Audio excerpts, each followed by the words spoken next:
பாரதிய ஜனதா கட்சியும் தீய சக்தின்னு பல காலமா சொல்லிட்டு இருக்கிறோம். அதனால இது ஒன்றும் தீய சக்தி தான் திமுக. தீய சக்தின்னு ஒரு வீட்டில் இருக்கக்கூடிய பெண்மணி இன்னைக்கு சொல்றாங்க. எனக்கு அதான் முக்கியம். இந்த சினிமா ஸ்டார் சொல்றாங்க, பெரிய அரசியல் தலைவர் சொல்றாங்க, பெரிய ஒரு உயரத்துல இருந்து சொல்றாங்க. வீட்டில் இருக்கக்கூடிய ஒரு சாதாரண பெண்மணி, வீட்டில் இருக்கக்கூடிய மிடில் கிளாஸ் ஒரு பெண்மணி, அவங்க இன்னைக்கு திமுகவை தீய சக்தின்னு சொல்றதை நான் கேட்கிறேன். எனக்கு அது பெரிய வார்த்தை. ஏன்னா இன்னைக்கு சாதாரண அடித்தட்டு மக்களுடைய வாயிலிருந்து திராவிட முன்னேற்ற கழகம் தீய சக்தின்னு சொல்ல ஆரம்பிச்சிருக்கிறாங்க. அது வாக்கு பெட்டியில இவிஎம் மிஷின்ல அது மாறும். அதனால் திமுக தீய சக்தி என்பது ஊரறிந்த ஒன்று. யாரோ ஒருத்தர் மேடையில சொல்லித்தான் தெரியணும்னு அவசியம் இல்லை. புரட்சி தலைவர்ல எப்பவோ அதை சொல்லிட்டாங்க.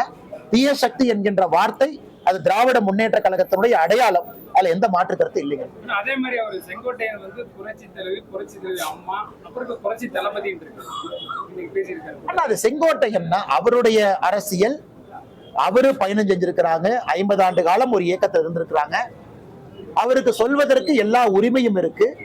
யாரை வேண்டுமானும் தலைவராக அவர் ஏற்றுக்கொள்ளலாம்.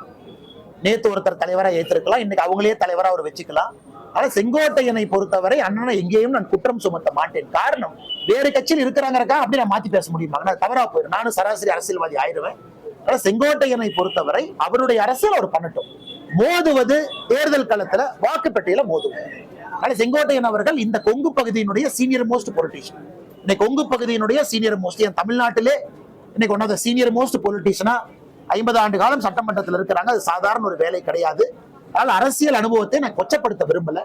அந்த மனிதர் ஒரு முடிவு எடுத்திருக்கிறாரு, ஒரு அரசியல் களத்துக்கு போறாரு அப்படின்னா யோசிச்சுதான் ஒரு முடிவு எடுத்திருப்பாருங்க.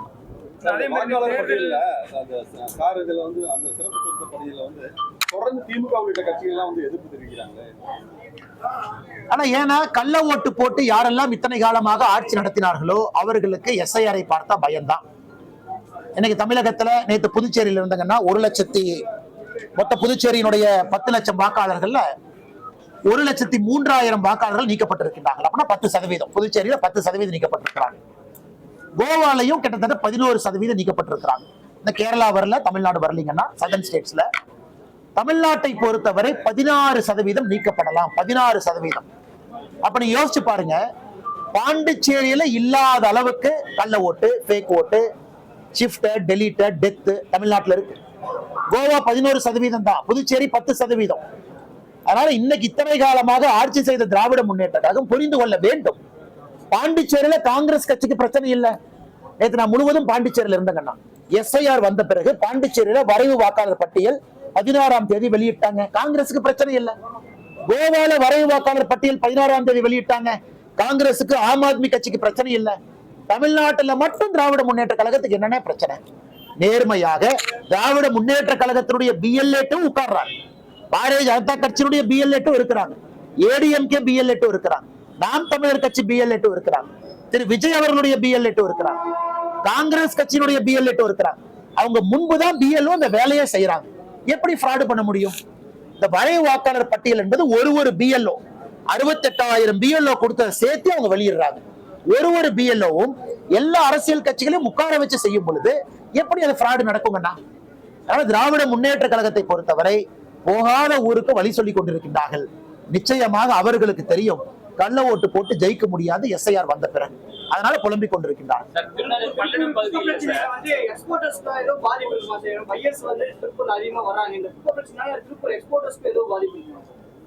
அண்ணா இன்னைக்கு வந்து பாத்தீங்கன்னா திருப்பூர் எக்ஸ்போர்ட்டர்ஸ் திருப்பூருக்குள்ள வந்தா இந்த காத்தை சுவாசிக்கிறோம்.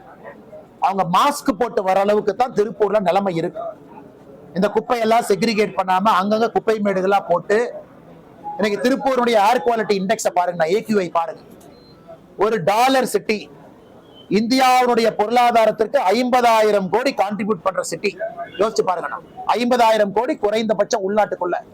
எக்ஸ்போர்ட் எல்லாம் சேர்த்துனீங்கன்னா கிட்டத்தட்ட 80,000 90,000 கோடி இந்த சின்ன ஊரு கொடுக்குதுங்கண்ணா. சின்ன ஊரு, சாதாரண உழைப்பாளிகள் இருக்கக்கூடிய ஊர்ல, பெரும் உழைப்பாளிகள் இருக்கக்கூடிய ஊரு, பெரும் தொழிலாளர்கள் இருக்கக்கூடிய எல்லாரும் சேர்ந்தா கட்டினாங்க. உழைப்பாளிகள் தொழிலாளர்கள் சேர்ந்தா கட்டினாங்க.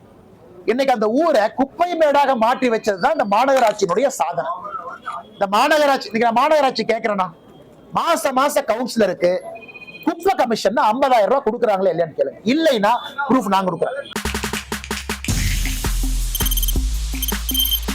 தவிர்க்க முடியாத தம்ப்நெயில்ஸ், கலக்கலான கண்டென்ட்ஸ், சினிமாவும் சீரியஸ் பிரச்சனைகளும், பல வருடங்கள் இடைவெளிக்கு பிறகு இந்த படத்துல ஒரு கலகலப்பும் கைகலப்பும், போயிட்டே தான் இருக்காரே தவிர பிரேக்கே இல்லாமல் பிரேக்கிங் நியூஸ் சொல்லும் தந்தி டிவி ஆப். இன்ஸ்டா தலைமுறை வரை இறங்கி அடிக்கும் தந்தி டிவியின் டிஜிட்டல் எக்ஸ்க்ளூசிவ். அது தண்ணிக்குள்ள போகும்போது ஹேங் ஆயிடுச்சு. உங்களுக்கு விஜய் சார் எந்த அளவுக்கு ரொம்ப பிடிக்கும்? Of course, Malayalis are huge Vijay sir fans. ரெண்டு பேருமே ரொம்ப பிடிக்கும் எனக்கு. தந்தி டிவி ஆப்பை இலவசமா டவுன்லோட் செய்யுங்க. ஃபாலோ பண்ணுங்க, சப்ஸ்கிரைப் பண்ணுங்க, என்ஜாய் பண்ணுங்க.